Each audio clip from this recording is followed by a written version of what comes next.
Link from Bhavya Bharat. Shri Sanjay ji, Shrimad Bhagavad Gita में संजय प्रधान व्यक्ति हैं। संजय के मुख से ही श्रीमद् भगवद गीता धृतराष्ट्र ने सुनी थी। संजय विद्वान गावल गण नामक सूत के पुत्र थे। ये बड़े शांत, श्रेष्ठ, ज्ञान विज्ञान संपन्न, सदाचारी, निर्भय, सत्यवादी, जितेंद्रिय, धर्मात्मा, स्पष्टभाषी और श्री कृष्ण के परम भक्त तथा उनको तत्व से जानने वाले थे। अर्जुन के साथ संजय की लड़कपन से मित्रता थी। इससे अर्जुन के उस अंतःपुर में जहाँ अभिमन्यु और नकुल सहदेव का भी प्रवेश निषिद्ध था, संजय को प्रवेश करने का अधिकार था। जिस समय संजय कौरवों की ओर से पांडवों के यहाँ गए थे, उस समय अर्जुन और भगवान श्री कृष्ण अंतःपुर में थे। वहीं देवी द्रौपदी और महाभागा सत्यभामा जीवित थी। संजय ने वापस जाकर वहां का वर्णन सुनाते हुए धृतराष्ट्र से कहा था, मैंने अर्जुन के अंतःपुर में जाकर देखा कि भगवान कृष्ण अपने दोनों चरण अर्जुन की गोद में रखे हुए हैं तथा अर्जुन के चरण द्रौपदी और सत्यभामा की गोद में हैं। अर्जुन ने बैठने के लिए एक सोने का पाद पीठ, पैर रखने की चौकी मेरे ओर सरका दी। मैं उसे हाथ से स्पर्श करके जमीन पर बैठ गया।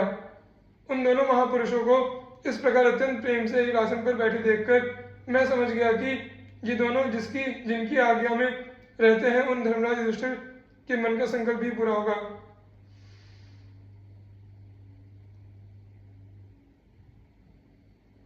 महाभारत युद्ध आरंभ होने से पूर्व त्रिकालदर्शी भगवान व्यास ने धृतराष्ट्र के पास जाकर युद्ध का अवश्यम भावी होना बतलाते हुए कहा कि यदि तुम युद्ध देखना चाहते हो तो मैं तुम्हें दिव्य दृष्टि देता हूँ। धृतराष्ट्र ने अपने कुल का नाश देखने की अनिच्छा प्रकट की, पर श्री वेद व्यास जी जानते थे कि इससे युद्ध की बातें जाने सुने बिना रहा नहीं जाएगा। अतः वे संजय को दिव्य दृष्टि देकर कहने लगे कि युद्ध की सब घटनाएं संजय को मालूम होती रहेंगी। वह दिव्य दृष्टि से सर्वज्ञ हो जाएगा और प्रत्यक्ष, परोक्ष या दिन रात में जहां जो कोई घटना होगी, यहाँ तक कि मन में चिंतन की हुई भी सारी बातें संजय जान सकेगा। महाभारत महाभीष्म 2। तदनुसार संजय ने पहले दोनों ओर की सेनाओं का वर्णन करके फिर गीता सुनाना आरंभ किया। गीता भीष्म पर्व के 25वें से 42वें अध्याय तक है। इसके बाद जब कौरवों के प्रथम सेनापति भीष्म पितामह 10 दिनों तक घमासान युद्ध करके 1 लाख महारथियों को अपना अपार सेना सहित वध करने के उपरांत अर्जुन के द्वारा आहत होकर शरशैया पर पड़ गए, तब संजय ने आकर यह समाचार धृतराष्ट्र को सुनाया। तब भीष्म के लिए शोक करते हुए धृतराष्ट्र ने संजय से युद्ध का सारा हाल पूछा। महर्षि व्यास, संजय, विदुर और भीष्म आदि कुछ ही ऐसे महानुभव थे जो भगवान श्री कृष्ण के यथार्थ स्वरूप को पहचानते थे। धृतराष्ट्र के पूछने पर संजय ने कहा था कि मैं स्त्री पुत्र आदि के मोह में पड़कर अविद्या का सेवन नहीं करता। मैं भगवान के अर्पण किए बिना वृथा धर्म का आचरण नहीं करता। मैं शुद्ध भाव और भक्ति योग के द्वारा ही जनार्दन श्री कृष्ण के स्वरूप को यथार्थ जानता हूँ।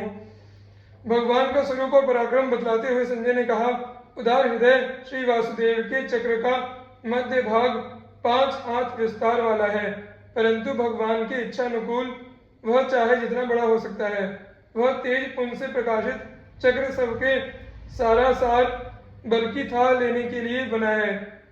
वह कौरवों का संहारक है और पांडवों का प्रियतम है। महाबलवान श्री कृष्ण ने लीला से ही भयानक राक्षस नरकासुर, शंखासुर, अभिमानी कंस और शिशुपाल का वध कर दिया था। परम ऐश्वर्यवान सुंदर श्रेष्ठ श्री कृष्ण मन के संकल्प से ही पृथ्वी, अंतरिक्ष और स्वर्ग को अपने वश में कर सकते हैं। एक और सारा जगत हो और दूसरी ओर अकेले श्री कृष्ण हो तो सार रूप में वही उस सबसे अधिक ठहरेंगे। वे अपनी इच्छा मात्र से ही जगत को भस्म कर सकते हैं, परंतु उनको भस्म करने में सारा विश्व भी समर्थ नहीं है। यतः सत्यम यतो धर्मो यतो ह्रीराजवम यतः ततो भवति गोविंदो यतः कृष्ण ततो जया। जहाँ सत्य, धर्म, ईश्वर विरोधी कार्य में लज्जा और हृदय की सरलता होती है वहीं श्री कृष्ण रहते हैं।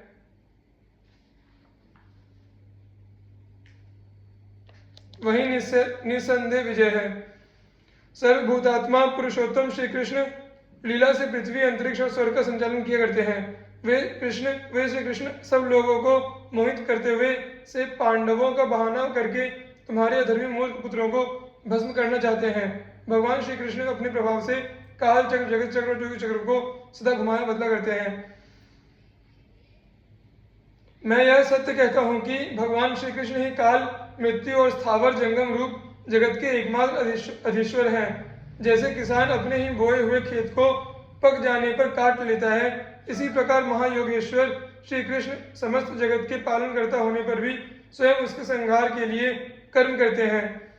वे अपनी महामाया के प्रभाव से सबको मोहित किए रहते हैं, परंतु जो उनकी शरण ग्रहण कर लेते हैं वे माया से कभी मोह को प्राप्त नहीं होते।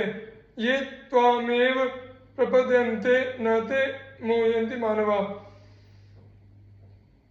इसके बाद धृतराष्ट्र ने भगवान श्री कृष्ण के नाम और उनके अर्थ पूछे। तब परम भागवत संजय ने कहा, भगवान श्री कृष्ण के नाम गुण अपार है। मैं जो कुछ सुना समझा हूँ वही संक्षेप से कहता हूँ। श्री कृष्ण माया से आवरण करते हैं और सारा जगत उनमें निवास करता है तथा वे प्रकाशमान है, इससे उनको वासुदेव कहते हैं। अथवा सब देवता उनमें निवास करते हैं, इसलिए उनका नाम वासुदेव है। सर्वव्यापक होने के कारण उनका नाम विष्णु है। माँ यानी आत्मा की उपाधि रूप बुद्धि वृत्ति को मौन, ध्यान और योग से दूर कर देते हैं, इससे श्री कृष्ण का नाम माधव है। मधु अर्थात पृथ्वी आदि तत्वों के संहार करता होने से या वे सब तत्व इनमें लय को प्राप्त होते हैं, इससे भगवान को मधुहा कहते हैं। मधु नामक दैत्य का वध करने वाले होने के कारण श्री कृष्ण का नाम मधुसूदन है। कृषि शब्द सत्तावाचक है और ऋण सुखवाचक है। इन दोनों धातुओं के अर्थ रूप सत्ता और आनंद के संबंध से भगवान का नाम कृष्ण हो गया है। अक्षय और अविनाशी परम स्थान का या हृदय कमल का नाम है पुंडरीक। भगवान वासुदेव उसमें विराजित रहते हैं और कभी उसका क्षय नहीं होता, इससे भगवान को पुंडरीकाक्ष कहते हैं। दस्युओं का दलन करते हैं, इससे भगवान का नाम जनार्दन है।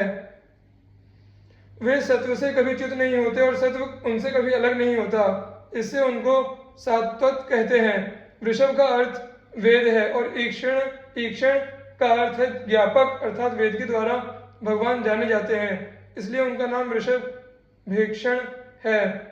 वे किसी गर्भ से जन्म ग्रहण नहीं करते, इससे उनको अज कहते हैं। इंद्रियों में स्वप्रकाश है तथा इंद्रियों का अत्यंत दमन करते किए हुए हैं, इसलिए भगवान का नाम दामोदर है। हर्ष स्वरूप सुख और ऐश्वर्य तीनों ही भगवान श्री कृष्ण में है, इसी से उनको ऋषिकेश कहते हैं। अपनी दोनों विशाल भुजाओं से उन्होंने स्वर्ग और पृथ्वी को धारण कर रखा है, इसलिए वे महाबाहु कहलाते हैं। वे कभी अधः प्रदेश में क्षय नहीं होते, यानी संसार में लिप्त नहीं होते, इसलिए उनका नाम अधोक्षज है। नरों के आश्रय होने के कारण उन्हें नारायण कहते हैं। वे सब भूतों के पूर्ण करता है और सभी भूत उन्हीं में लय को प्राप्त होते हैं, इसलिए उनको सर्व कहा जाता है।